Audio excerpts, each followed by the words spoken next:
The following story was submitted by a lady from Thailand.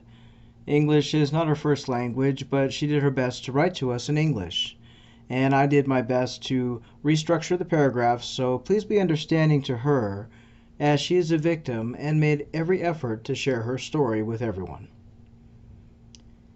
You can call me Sunshine. I am from a small village in Thailand. My family is very poor. I live with my mother and father, and my 3 sisters and a brother. I am 30 years old and unmarried. In my culture, it's unusual to not be married with children by now, but I have medical problems which I am unable to bear children. I work selling beauty products and doing odd jobs in my village. There's very little future here and little money. I've had a couple of boyfriends, but was never asked to marry. I've been alone now for 4 years, and it took me many months to save up the money to buy a phone with limited internet cards. I have a phone which in my village is hard to obtain, and phone service is hard to get in Thailand for many people, especially if you're poor. When I got my phone, I was excited, as many friends I knew who had moved away from the village to Bangkok to work have Facebook and Instagram, and I wanted the same. I got my phone after many months and a long process. I signed up for Facebook and connected with my friends both near and far. I always dreamed of meeting a good man who accepts my inability to bear a child. A few friends of mine from Bangkok told me to come join some dating groups on Facebook and meet a man. Whether it be a foreigner or a Thai man, it was a dating site for everyone. I joined a singles group on Facebook, and the night I joined I was accepted into the group, and then I went to sleep. The next morning I woke to many friend requests and messages from men from all over the world, and a few women friends as well. I didn't know about things, so I accepted all friend requests, and I began my journey into being scammed. I accepted a friend request from a man named Austin Miller. He was a general in the USA Army, and I thought he was handsome. He was older than me, but he said he was around 50, and he was looking for a life partner. It was a challenge at first, as I'm not proficient in English. I learned some, but not very fluently, especially typing. He tried to translate to me in Thai, but it was difficult sometimes. I would just translate his words most times and read some words, as I knew some English. He said he was a widow. His wife died in a car crash 10 years ago, and he had a 12-year-old son named Travis. He told me he was a general for the USA Army and was deployed to Afghanistan, and that his son stayed with his grandmother in the United States. He said he had a home in California, and he showed me some photos of his home, his son, his dogs, and his mother, who watched his son while he was deployed. Austin said he was deployed for 2 years and hoped to come home in 4 months' time. He was a very sweet man. He told me he was looking for a good woman who would accept him and his son. He seemed so perfect for me. He told me that he was going to retire soon, but he felt so lonely after his wife had died.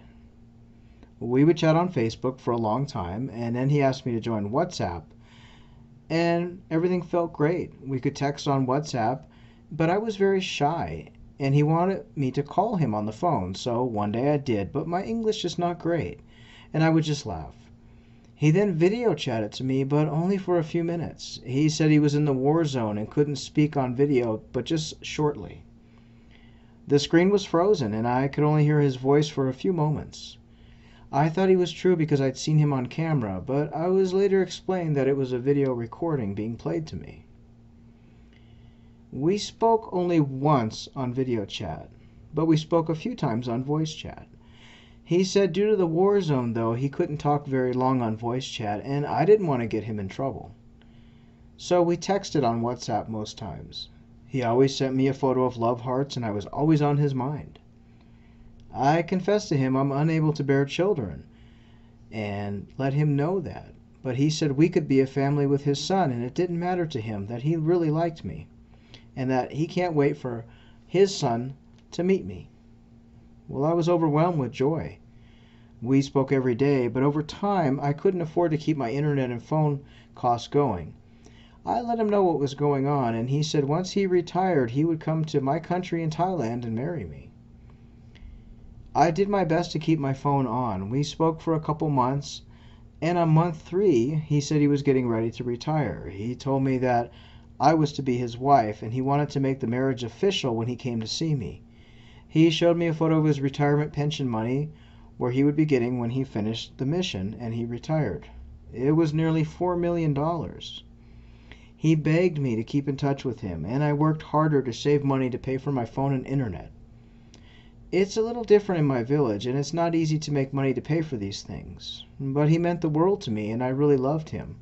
And I loved all the things he promised, so I worked hard to keep in contact with him.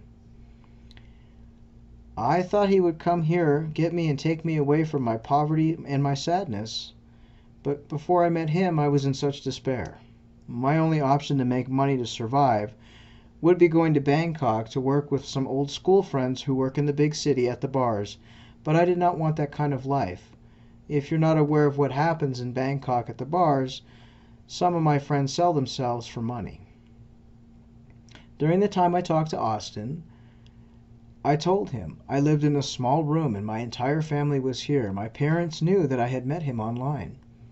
I had told my parents that he's a USA military man and that we were very happy, and they were happy that I met an American man who can try and give me a good life. He promised me he was coming to visit and showed me documents of his retirement plan. He then showed me a marriage document he applied for. He said he had to pay $3,000 for the marriage document so that we can marry, and he can take me back to the USA to his home in California. At the time, I didn't know how any of this worked or how the military or visa process worked. I only know he promised me many beautiful things and a life I could never have dreamed of. He was very romantic and sweet and always texted me good morning and good night. 2 weeks before he was supposed to retire, he told me the military needs him to pay for his final retirement release document. He said his bank account was frozen because he had already put the retirement process in, and the military froze his account so he could prepare for his retirement leave and leave Afghanistan. But since he was still in Afghanistan, he could not get his money out until the retirement fee was paid. He asked me for $1,000 to help me pay for his retirement. Once he got the money, he promised he would pay me back and my family with $50,000. He said he would take me to the USA and we would be a family and that his son couldn't wait to meet his new mom. He said he would take care of my parents, my siblings with a large amount of money and build them a nice house. I told him $1,000, which is around 31,000 Thai baht. To me in my village, that's a lot of money. Maybe in a big city it's a monthly salary for a skilled person, but for me that's a large sum for me and my family to pay. I told my parents what was going on, and my brother knew nothing about the military life either. And my father said maybe he could get a loan for $500, but it would have to be paid right back as he was getting a loan from a family friend who had a business. I explained to Austin that I could only get $500, and he became angry with me. He told me that I'm not serious about our relationship if that's all the money I could get. He said lots of women want him, and he could find one who supports his needs. He then became mad, telling me that I let his son down who thought I would be his mother. He told me his son was crying. I became so upset, I told him I would try to find a way, and please do not leave me, as he is the only joy in my life. I talked to my father and explained the situation, and my father still could only get $500. I was desperate. I thought of everything it would take. It would take me months and months to come up with the other half of that money. I reached out to some of my old school friends that live in Bangkok and told them my situation. So many were happy for me that I had found love with an American man, a military man at that, which my friends love military men.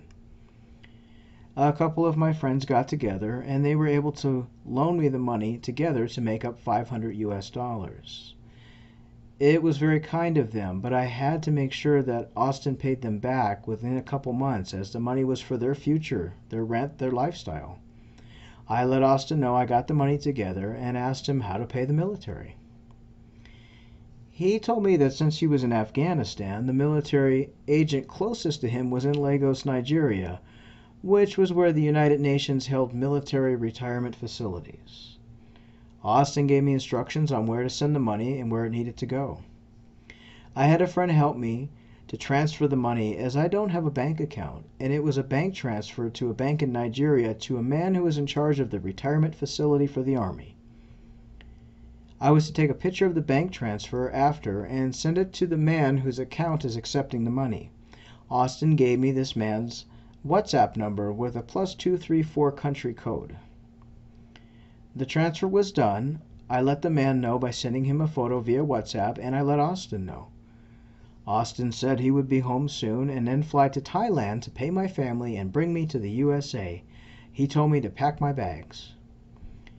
I actually started to pack things to take to the USA. He told me he would have to go to the embassy in Bangkok first, and I could only take 2 bags with me on the flight. Everything else, he would buy me whatever I needed.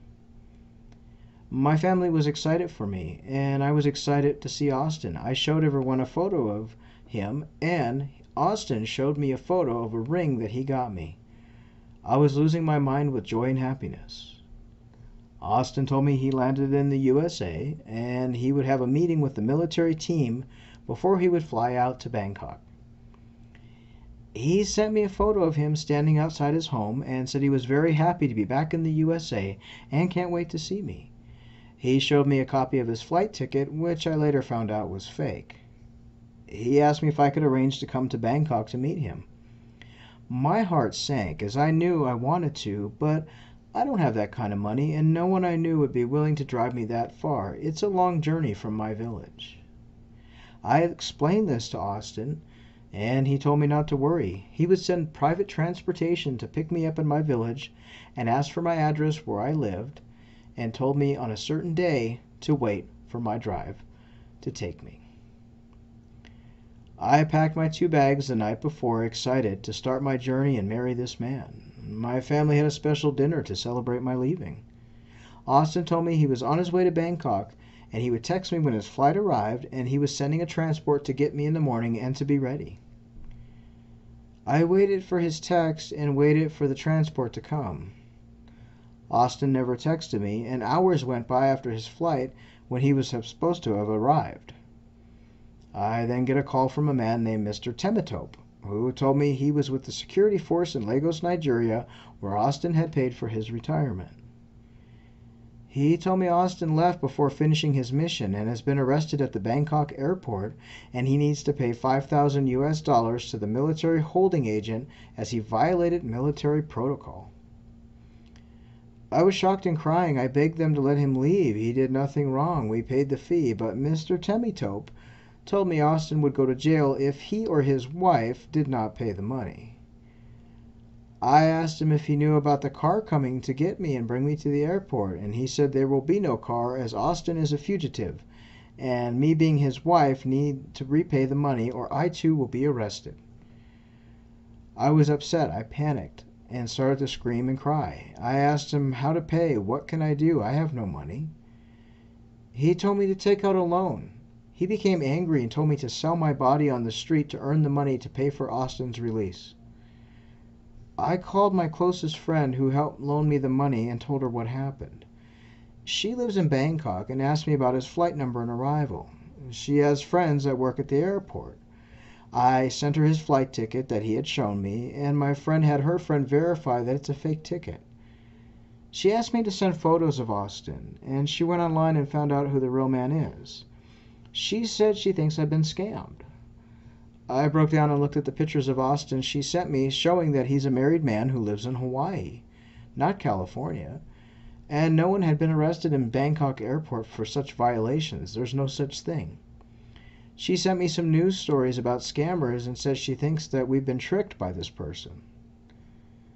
I went onto Facebook to ask Austin and see if he was online, but his Facebook profile was gone. I then went to WhatsApp to call him, but his profile photo was gone and his phone number. He blocked me. My messages never got read. I had a breakdown and had to tell my family what happened. I then got another call from Mr. Temitope, who I yelled that he's a scammer and there's no Austin coming.